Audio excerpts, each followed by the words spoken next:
శంకర దిగ్విజయం జగద్గురు శంకర దిగ్విజయం శంకర దిగ్విజయం జగద్గురు శంకర దిగ్విజయం.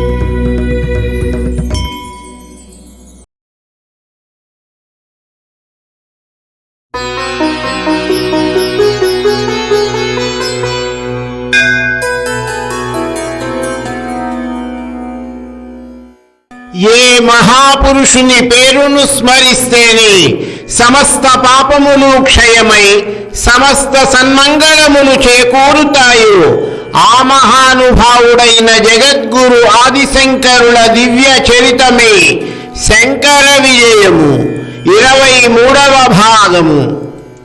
ధర్మ ప్రచారములో భాగముగా ఆదిశంకరుడు తన శిష్యులతో సహా శ్రీశైల క్షేత్రములో ఉన్నప్పుడు ఆయన దగ్గరకు ఒక కాపాలికుడు రావటము, తాను ఈ శరీరముతో కైలాసమునకు వెళ్ళి పరమేశ్వరుని దర్శించాలంటే ఒక మహానుభావుని శిరస్సును అగ్నిలో వేసి హోమం చేయాలని, అందుకు శంకరుల శిరస్సును ఇవ్వాలని కోరటం.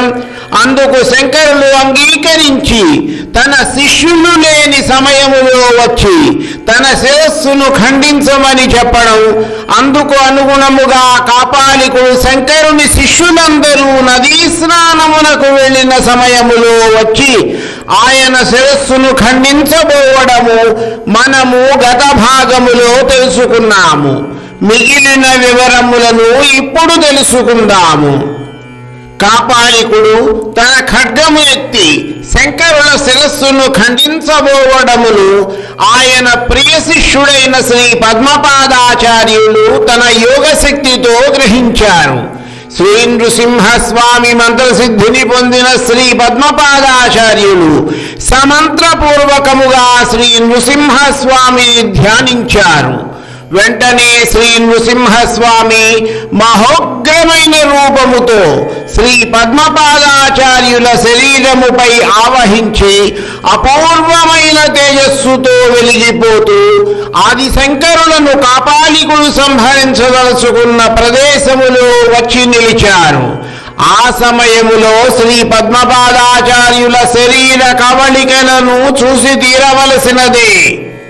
మహాభయంకరమైన స్వరూపముతో మహోగ్రముగా లోకములు దద్దరిల్లిపోయేలా భీకరమైన గర్జారావములు చేస్తూ మెడజూలును మాటి మాటికి విదుల్చుకుంటున్న ఆయనను చూసి దేవతలు సైతము నింగి నుండి తిలకిస్తూ ఆశ్చర్యపోసాగారు. ఆ విధముగా ఉగ్ర రూపమును ధరించిన శ్రీ పద్మపాదుని శరీరమును ఆవహించిన శ్రీ నృసింహస్వామి అమితమైన వేగముతో కాపాలికునిపైకి దుమికారు. ఆయన ప్రళయకాల రుద్రునిలాగా ఇదివరలో హిరణ్యకశిపుని ఉదరమును వక్షస్థలమును తన గోళ్లతో ఏ విధముగా చీల్చివేశాడో అదే విధముగా కాపాలికునిపైకి ఉరికి అతని వక్షస్థలమును తన గోళ్లతో చీల్చివేసి ఆయన శరీరమును క్రిందకు పడదోశారు. అప్పటికే ఆ హడావుడికి అక్కడికి చేరుకున్న మిగిలిన శిష్యులు నిశ్చల సమాధి స్థితిలో ఉన్న శంకరులను, ప్రక్కనే అప్పుడే ఉగ్రరూపము నుండి మామూలు స్థితికి వస్తున్న శ్రీ పద్మపాదాచార్యులను, రక్తము మడుగులో క్రిందపడి ఉన్న కాపాలికుని శరీరమును చూసి విషయమును పూర్తిగా గ్రహించి పద్మపాదాచార్యులను, మిత్రమా, నీకు భగవంతుడైన శ్రీ నృసింహస్వామి అనుగ్రహము ఏ విధముగా లభించిందో తెలుసుకొనగోరుతున్నాము కనుక దయచేసి తెలియచేయండి అని ప్రార్థించారు. అప్పుడు శ్రీ పద్మపాదాచార్యులు వారితో ఈ విధముగా పలికారు. మిత్రులారా, ఒకసారి నేను అహోబిల ప్రాంతములో ఉన్నప్పుడు శ్రీ నృసింహస్వామి ప్రసన్నము కొరకు ఒక గుహలో తపస్సు చేయసాగాను. ఆ సమయములో అక్కడికి వచ్చిన ఒక కిరాతకుడు, స్వామి, తమరు ఇంత దట్టమైన కీకారణ్యములో ఎందుకు వసిస్తున్నారు అని ప్రశ్నించాడు. అందుకు సమాధానముగా నేను, కిరాత శ్రేష్ఠుడా, ఈ అరణ్య ప్రాంతములో ఎంతో ప్రకాశవంతముగా ఉన్న మానవాకారముతోను కేవలము శిరస్సు మాత్రము సింహాకృతి కలిగిన ఒక మహాసింహరాజము సంచరిస్తున్నది. ఎంత వెదకినా ఆ సింహపు జాడ నాకు తెలియరావడము లేదు. ఆ సింహరాజము కోసమే నేను ఇంతగా పరితపిస్తున్నాను అని పలికాను. నా మాటలను విన్న ఆ కిరాత శ్రేష్ఠుడు అరణ్యములోనికి వెళ్ళి చెట్ల యొక్క తీగలను ఒక త్రాడుగా తయారు చేసి మృగరాజైన సింహపు శిరసు మానవ శరీరము కలిగిన ఒక ఆకృతిని ఆ త్రాడుతో బంధించి తీసుకుని వచ్చాడు. ఆ విధముగా నాకు భగవానుడైన నృసింహస్వామి దర్శనము లభించింది. అప్పటి నుండి నేను ఆయన మంత్రమును విడువక సాధన చేస్తున్నాను.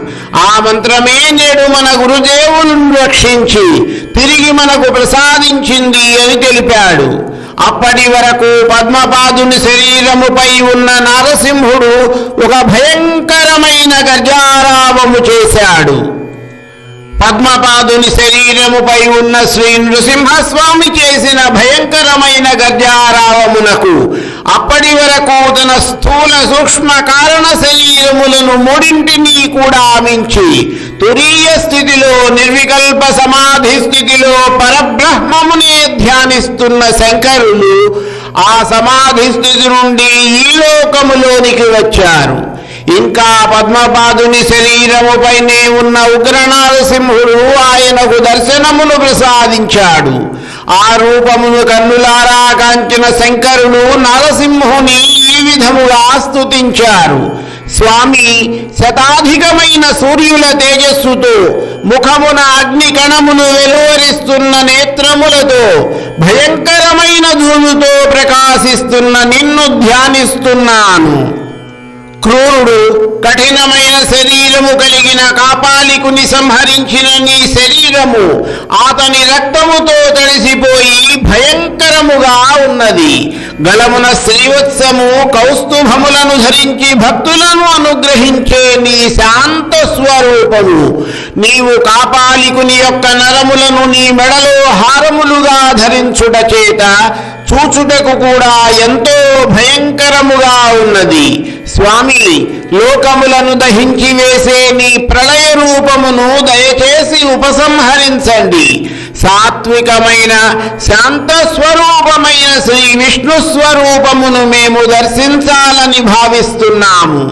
తాము సత్వగుణ స్వరూపులు. కేవలము కాపాలికుని సంహరించుటకు తాము ధరించిన ఈ ఉగ్రరూపమును దయచేసి శాంతింపచేయండి.